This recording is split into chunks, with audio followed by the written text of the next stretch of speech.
and may you have many, many, many more birthdays to come and more Valentines together.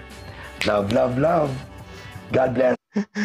Ang cute tingnan eh. Actually, para silang mga teenager na nagbabatian, ano. So, what's up mga kanoises? So, ayun, since kaka-react lang natin itong video ni Chris Aquino nga, ano, or yung upcoming statement niya with the boy Abunda ay inirecommend sa akin ni YouTube itong video ni SMP TV.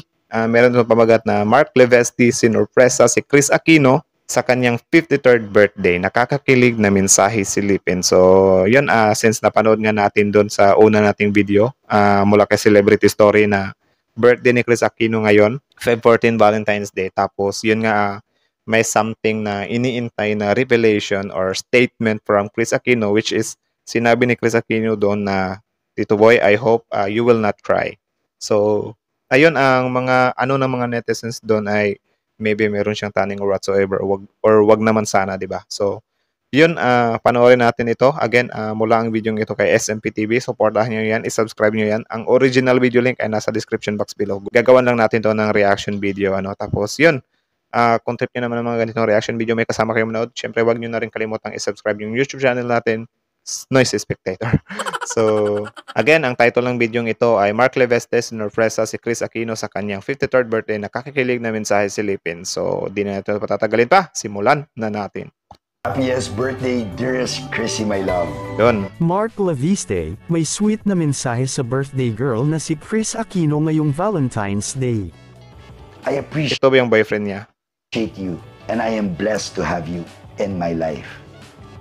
On this date, I offer a heartfelt salute to a woman so great. I pray for the best of health, for healing, happiness, and harmony for you and your family. For healing daw, men. So, kasali sa prayer niya yung healing, di ba? So, ayun, sana nga mag-heal na si Miss Chris Aquino, ano? Marami pa akong gustong sabihin, ML.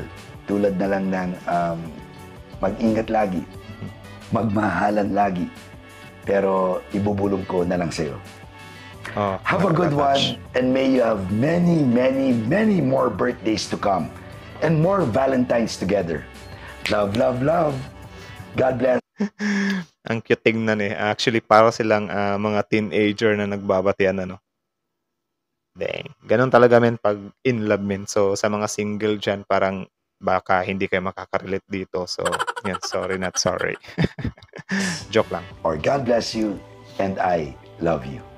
Hindi nga maikakailang todo ang suporta at love na ibinubuhos ni Governor Mark Levesque kay Chris Aquino. Okay, governor pala siya. Kaarawan nga ngayong Valentine's Day ni Chris Aquino, February 14. 53 na nga ang edad ng Queen of All Media at marami ang nagpahayag ng pagbati dito. Kabilang na nga ang mga malalapit na tao sa puso nito sa showbiz world. Masayang-masaya si Chris Aquino sa surprise birthday video na ibinahagi sa kanya. Kahit pa nga mahirap ang pinagdadaanan niya ngayon, ay hindi siya sumuko sa mga problema at patuloy na nilalabanan ang mga diagnosed na sakit. Grabe, ano? Siguro up until now, hindi pa rin nalalaman kung ano yung meron siya, diba? Kasi yun nga sabi dito na parati pa rin nagdadiagnose. Samantala, na-appreciate naman ni Chris Aquino ng husto si Mark Levesque dahil isinali pa nito ang kanyang mga anak sa greetings. Sana all. Tunay ngang walang pinipiling oras at lugar ang pagmamahal ni Governor Mark Levesque sa aktres.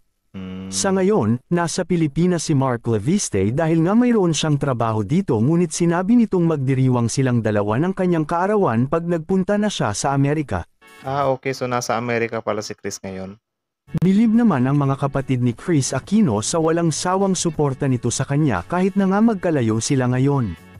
Happy birthday, Mama! Vice Gov told me to do this video like 14 days before your birthday. Mom, he just texted me to do Okay, so parang may communication din itong jowa ni Chris Aquino sa mga anak niya. No? Sabi nga dito na February 1 pa lang parang nakiusap na si Gob na, uy, gawa tayo ng birthday greeting sa mami mo. So, yun. Sobrang sweet nun, men.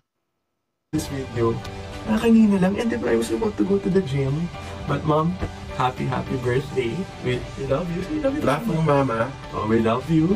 Mama, it's very raw, no, Mama? But happy birthday, Mom. I know this year the past year has had a lot of challenges, pero surely this year will be full of happiness and joy.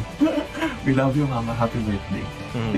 I love you, Mama. Happy birthday, Mama. I love you. Okay. Bye, Mama. Love you. Napatunay Grabe, pangdagdag gasolina din yun kay Chris para magsikap siya na ma-recover siya, di ba? Yung mensahe ng mga anak niya. Ayos din tong jowa niya. nga nilang mahal talaga ni Governor Mark Leviste si Chris Aquino dahil sa genuine love na ipinapakita nito. Grabe, men. Malaki na din kasi ang naging effort ng governor sa pagkakaroon ng matiwasay na relasyon. Samantala, sobrang natutuwa din ang mga fans ni na Governor Mark Leviste at Chris Aquino sa mga nakikita nila. Happy birthday, Chris Aquino! Anong masasabi ninyo sa balitang ito? Comment down below. Maraming salamat sa panunood.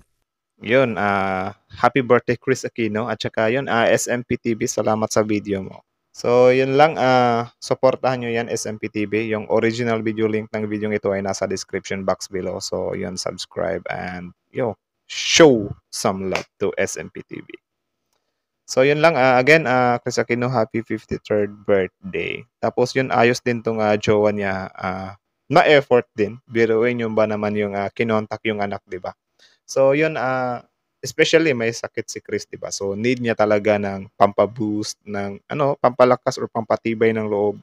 So, yun, ang angas nun. Lover boy yung datingan.